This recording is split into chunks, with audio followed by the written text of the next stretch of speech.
And welcome back to News On. So all across the country, cities are starting to open up. You can see places like my hometown of Kansas City, where it held its first hockey game, lifting the mask mandate. Also, places like Nashville, Tennessee, great city, all opened up, packed in fact, with people no longer having to wear those masks. Now, joining us live to weigh in on this issue and so much more is president of the New York Young Republican Club, Gavin Wax, and radio host and Democratic strategist Robert Patillo. So, as I mentioned, a bunch of cities reopening, lifting those mask mandates, several companies also joining.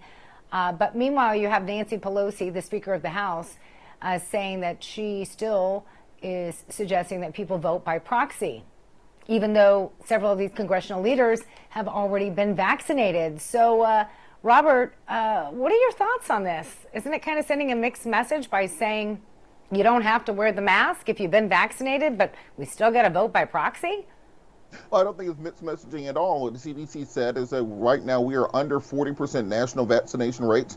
For individuals who are fully vaccinated, you can begin the process of reincorporating and reopening societies. And that should not be a mad rush for the gates. Everybody burns your mask in the middle of the town square, but particularly in a body like Congress, where you have many people who are octogenarians and septuagenarians, where you do have staffers who may not be fully vaccinated and security officials, other people who you may come in contact with. I think Nancy Pelosi is showing an abundance of caution, and we will be reopening as vaccination rates go up and as fatality and hospitalization rates go down.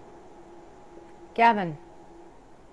Congress is full of some of the laziest people in this country. They clearly don't want to show up to work, while many other Americans would love to go to a job right now as they're struggling to pay rent, to pay their mortgage, to pay their bills. So, of course, they're going to continue with this theatrical show of science and medicine when they can easily be in Congress voting. They're going to continue with the voting by proxy. They should be there. They should be debating bills. They should be reading bills. They should be doing their job. They shouldn't be hiding at their apartments or their house or wherever it is they may be. It's a total joke, and it's a disgrace to all the Americans out of work. Meanwhile, I was talking about several retailers. So interesting mixed bag. So retailers, though, like Walmart, Costco, and Trader Joe's, are saying that vaccinated customers will no longer have to wear masks inside their stores. And of course, this varies depending on the city and the state. But should we have to continue wearing masks? What are your thoughts on that, Robert? Well, I think, one, you have to follow the CDC guidelines where the medical science goes, and also we have to be good citizens. We have to be good neighbors. Part of being a patriotic American is doing what is in the best interest of the country. So if you know for a fact that you are not vaccinated, please continue to wear a mask. We already have vaccine doses for all Americans. We have shown that the Moderna, the Pfizer vaccines are amazingly effective at preventing deaths and hospitalizations from the virus. So I do think it should encourage all Americans to do their civic duty and participate in our democracy. No different than war bonds during World War II or Rosa the Riveter. We should all be doing our patriotic duty, getting vaccinated, and so we can reincorporate into society. But if you know for a fact that you are still a danger to the community, you have not been vaccinated, then we should take the personal responsibility to make sure that we are taking the proper measures to protect the others around us, and not simply be selfish and say, I don't feel like wearing a mask, and put other people at risk. But we're talking about following the science. I think anybody who's been following this pretty intensely, which I think is most of America, that science, even Dr. Fauci admitted, has evolved. They can say as we learn more and more about the virus, but for example, CDC recommending that kids wear their mask when they're at school. Well, the science says they're not likely to get sick from it, that they're more likely to get sick from the flu, and that it can be detrimental to them. So, Robert, going back to that point, if we're all about following the science, that doesn't seem to make sense. Why would the CDC recommend something that it knows is unlikely to harm children?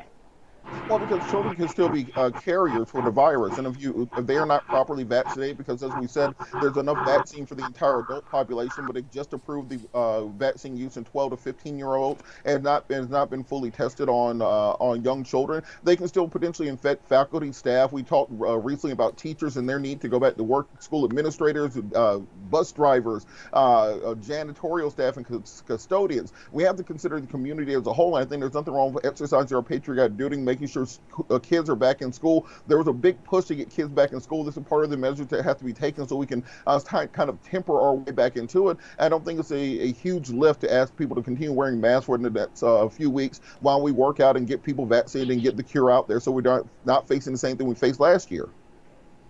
So, Gavin, I want to get your playing devil's advocate here. While cities are opening up, as we mentioned, and several retailers are, and schools are supposed to be opening up in the fall, and even though the vaccine is being more widely distributed, there are still a number of Americans who are very hesitant about taking the vaccines. So with that in mind, could they be possibly posing a danger or threat to some of the progress that's been made if they choose not to take the vaccine? Listen, we live in a free society and people can make decisions about their health, their body, their choice, right? If they don't want to take an experimental vaccine that was expedited through the approval process, then that's, totally legitimate and that's their right.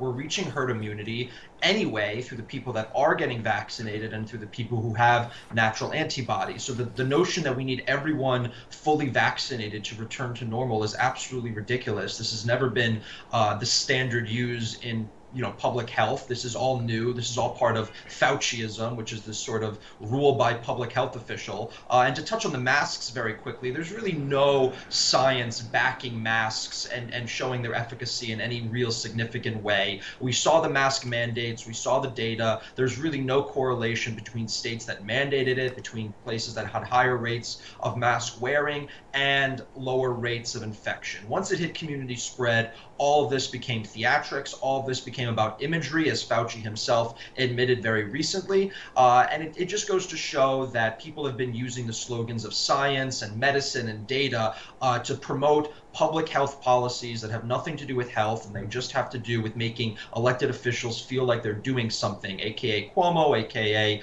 Whitmer, aka Gavin Newsom. All right, speaking of politicians, so there have been a number of people entering races, whether it's for Senate or it's for governor.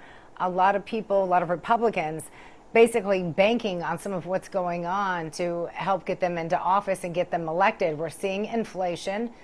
I think it's pretty much safe to say that that's what we're seeing. Even the Biden administration said we'd likely see that, even if they believe it will dissipate. But Robert Patillo, we've had you on before. You've seen lumber prices triple. Gas prices have gone up, and they were going up even before the Keystone Pipeline was shut down or before what we saw with the cyber hack on the Colonial Pipeline. Are you concerned at all that Democrats may lose their position here when it comes to the 2022 midterms?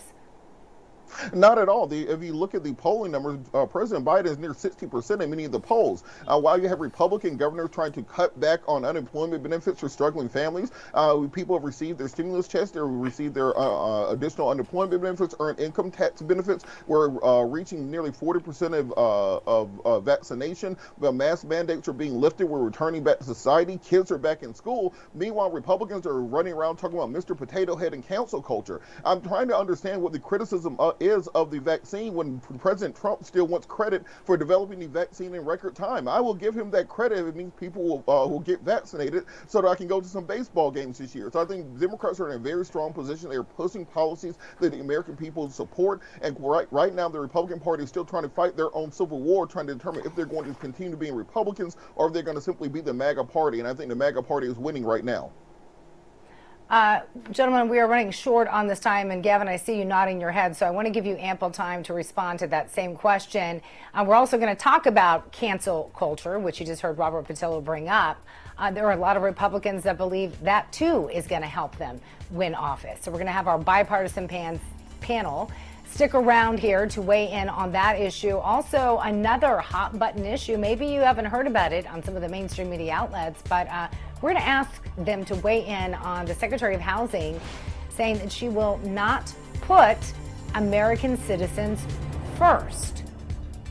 We're going to talk about that coming up on News On. Also, what is the number one issue concerning you and your family? We're continuing to ask that question to you. We are receiving a myriad of responses, and we're going to continue to share them. We'll be right back. You're watching News On.